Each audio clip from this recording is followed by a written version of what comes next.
What are your favorite extracurricular activities in high school, and how did ECA help to shape your personality? And I have Ellen, Catherine, Noah, Tom, and Victoria ready to share their personal experience. So let me go to Ellen first. Ellen, over to you. Hey, my favorite extracurricular was probably Quiz Bowl. So it ended up being a big part of like my social life. So I met a lot of friends and I got to know a lot of people through like tournaments. And it helped with other opportunities as well. Like some of the CS projects I did were inspired by like things other people suggested to me. And the reason I'm here right now actually is because of a friend I met through Quiz. So I grouped my extracurriculars into 3 different categories. The first one was like career and major orientated. And so I was involved with DECA, which is a competitive business club. We went to state and international competitions and gave presentations to judges. And then DECA really helped me find my passion for business. And I was able to apply that in a real world business setting through FIRST Robotics. And so our robotics team functions as an educational nonprofit promoting STEM education. And so as the VP of business, I was really involved in a lot of the operations like fundraising and marketing. And those two really encouraged me to pursue business as a major in college. And then the other 2 categories were athletics and music. And so with athletics, I've been a competitive swimmer for every year of grade school. And even though I wasn't necessarily a really fast swimmer, it still challenged me physically and mentally and was a really fulfilling activity. And then through music, I was involved with youth orchestra and also was able to share my love for music with the community with organizing a lot of performances at local nursing homes. Awesome. Thanks so much, Catherine. Noah, let's hear from you. Yeah, sure. So I would say the extracurricular that really impacted me a lot and shaped my personality a lot throughout high school was volunteer work. And one of the primary places that I volunteered was in a hospice and hospital setting. And this was just a continuous process throughout high school where I dedicated multiple years of time, just weekly visits to hospitals and hospices and volunteered through their programs there. And it was just something that over time really affected how I saw the process of death and dying, which was something that, you know, obviously was a very maturing thing for me, and something that, you know, I definitely talked about at length when you know, discussing, you know, my plans for the future and everything that was going into my application. And yeah, it really was something that was just very, very empowering for me. Yeah, thank you. That's a very personal experience, Noah. Let me go back to Tom here. Tom, over to you. Yeah, so I think one of the most influential extracurriculars, even not just in high school, but throughout my entire life, was just coding. I started when I was 10 years old, and ever since it's become like a really important part of my life. In high school, I found out about this thing called USA Computing Olympiad, and it kind of gave me the opportunity to test out my programming skills. And through that, I did a lot of studying for it, like practice problems, reading algorithm books. And I was able, through a lot of hard work, to reach the gold division. And so this kind of proof of my abilities allowed me to attain like 2 different internships for programming. And it developed my identity as a coder. And that's something I put in almost all of my college app essays because it was such like an influential part of my life and who I am. So yeah, coding was probably the most important thing for me. That's a true passion. All right, Victoria, let's hear from you. Yeah, hi guys. I'm passionate about a lot of things in high school in a lot of different areas, but I think some of the things that were closest to my heart involved community leadership. So I grew up really passionate about STEM, and obviously, as a Chinese American, born and raised in America. And so kind of when I entered high school, I guess the environment I was in did not really have that many women in STEM support systems. And, the Asian American advocacy scene was still really new. And so I think I started out as much more introverted when I first came into high school, but having kind of really dedicated a lot of time to these causes, I ended up becoming really passionate about it. Really pioneering a lot of the events at my school. So I co-founded the Society of Women in STEM, which is a SWE-NEXT chapter, which is a national program for women in STEM, women in engineering specifically. And then I also became head of the Asian American Advocacy Club at my school. And I helped run, organize, and plan out the first ever Asian American Pacific Islander Heritage Month events, which was something that I really enjoyed doing. It was a lot of work, but I really enjoyed it. So kind of through this, I really grew into a leadership position in the entire school community, and also went on to captain 2 sports teams as well. So it's just kind of something I really just had a passion for and just really went after. Q3, what meaningful relationships did you build through your ECA, and who influenced you the most in your high school years? So this question goes to Christy, Catherine, Noah, and Tom. So let me take you to Christy. Over to you, Christy. Hi, everyone. So I'm going to talk about an extracurricular activity that I actually did not include in my college application because I chose to include other activities in lieu of this one. So I was on the yearbook staff for 2 years, and it was at a time when my school had a real shortage. So we needed someone to kind of work on the yearbook and make sure that these pages were complete. And I did a few pages just kind of volunteering for this.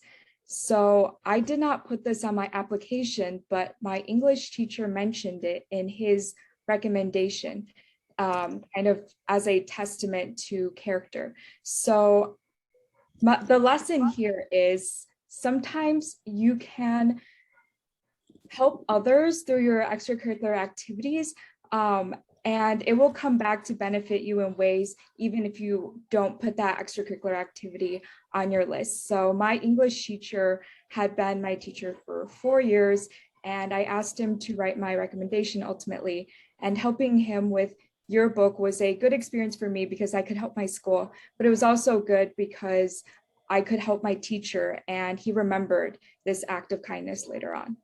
Last question, which is very near and dear to our audience today. We want our panelists to provide top 3 advice to the current high schoolers how to plan for ECA. And this question goes to Ellen, Christy, Catherine, Noah, and Tom. So Ellen, I'm going back to you. Okay, Top so the 3 first, advice. yep. So my first piece of advice, I guess, would just be to do as much, not as much as you, like do as much as you can, I guess. Because I think that you need to churn through different like extracurriculars and activities to find what you're interested in. Because firstly, you perform better when you're doing things that you actually enjoy. And secondly, I think that admissions officers will also be able to see like if you genuinely enjoy this or if you're just doing this for an application. And I guess my second thing, which is a corollary to the first thing, is to don't be afraid to drop extracurriculars quickly if you don't like them so you can focus more on things you like. And I think in my first year of high school, I went through like half of the extracurriculars your school had to offer. And if I had stuck with like even any percentage of them, I would have just been overwhelmed by all the amount of work. And so my final and like the most important piece of advice is don't be afraid to do what you like just because like it doesn't fit the mold or you think that like admissions officers won't like it or whatever. I feel like that's honestly like doing these things that are unexpected and unique is an advantage on your application, and to always be and I guess always to also be on the lookout for interesting experiences. All right, thanks very much, Ellen. Christy, top 3 advice from you. Well, I'm going to echo some of Alan's points here, but my first piece of advice is to try a lot of new things, try a lot of new clubs your freshman year. I think that may be one of my bigger regrets looking back at my high school years. I had so many worries, like, what if my friends aren't in this club? What if I don't enjoy it? What if it ends up being too difficult for me? And that prevented me from joining Model UN until my junior year.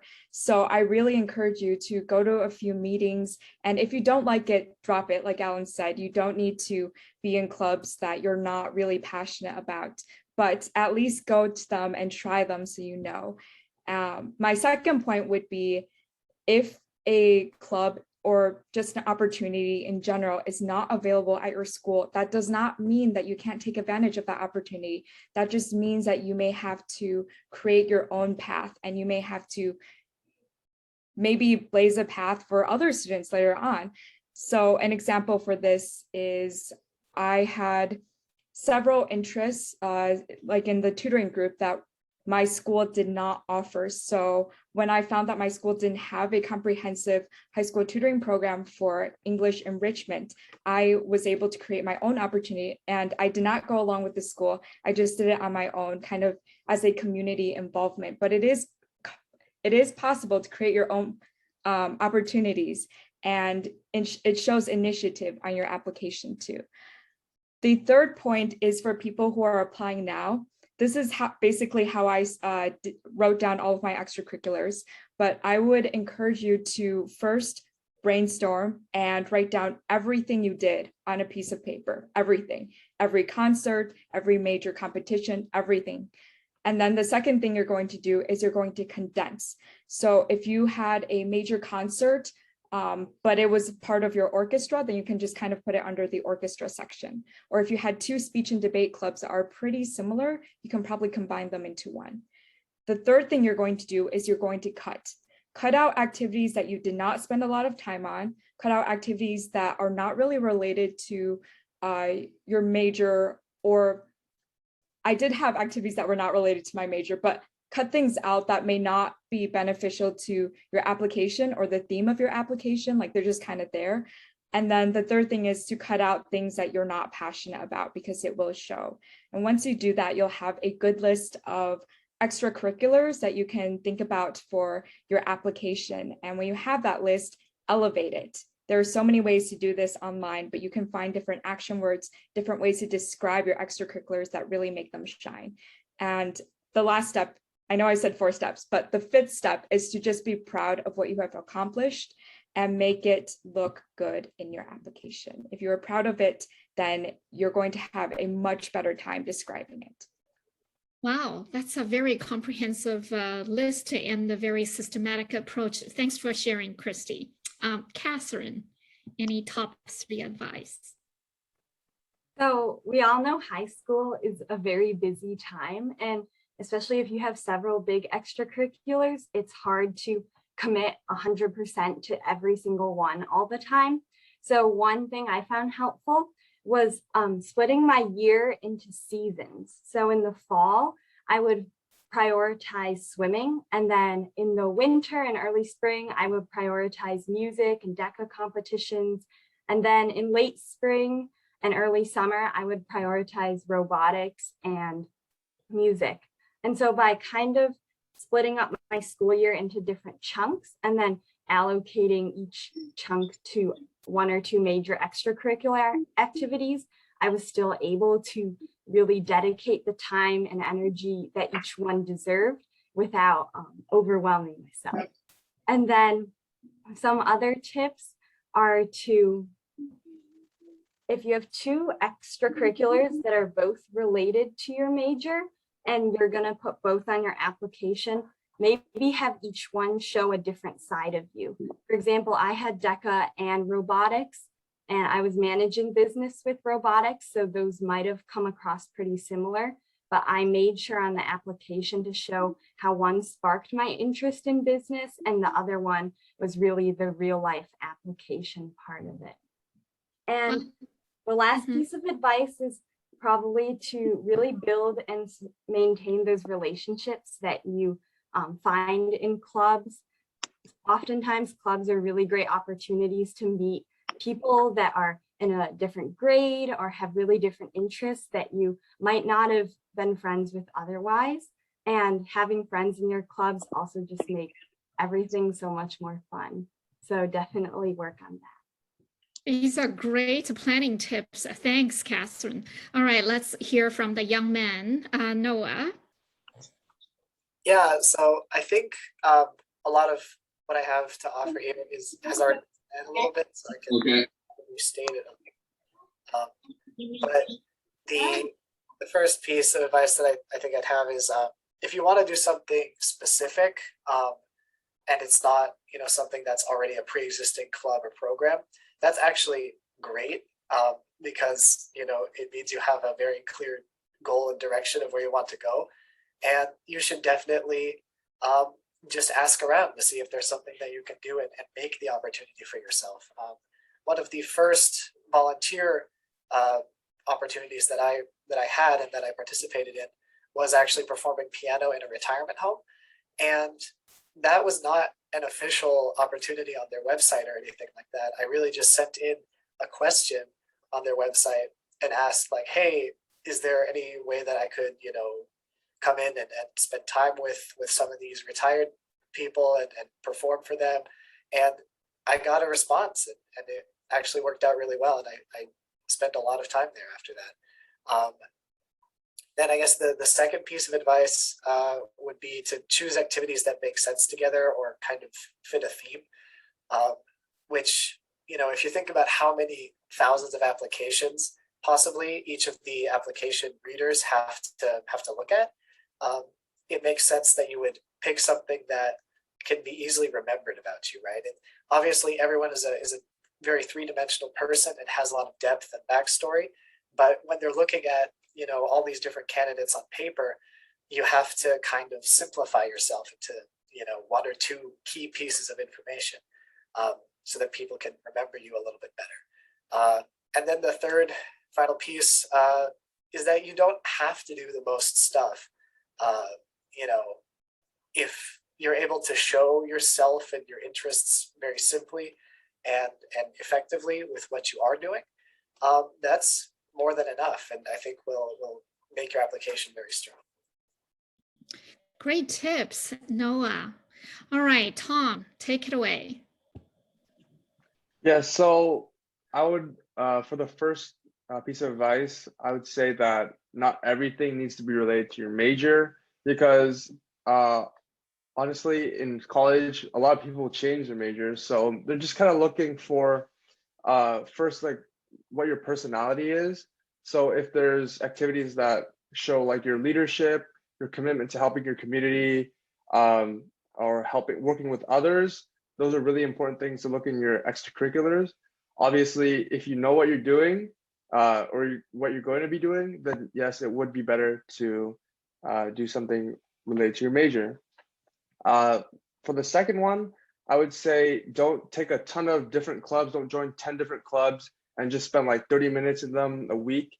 You want to aim for quality, not quantity, and try to find like ways that you can become the leader in those clubs and extracurriculars, and get experiences that you can really write about.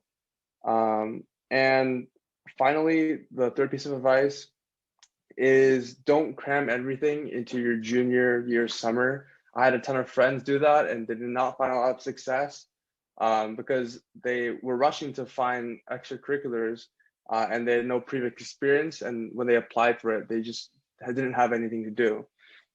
So I would start from even like 8th grade summer, just start looking for opportunities like summer camps that you can attend, research programs that you can do.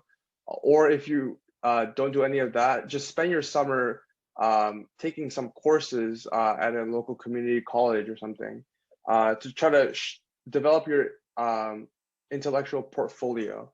And through that, you'll be able to get into more and more prestigious programs and kind of show your intellectual curiosity throughout your years in high school, which is really what colleges are looking for, because they want to see that you'll be actually learning at their college and not just there for the degree. do you have a central theme for your essay? Well, I wrote a personal statements, which I submitted to all of my schools. And then I had supplementals, which were different for each school. What I really went for with these essays is I wanted to create a complete picture of myself.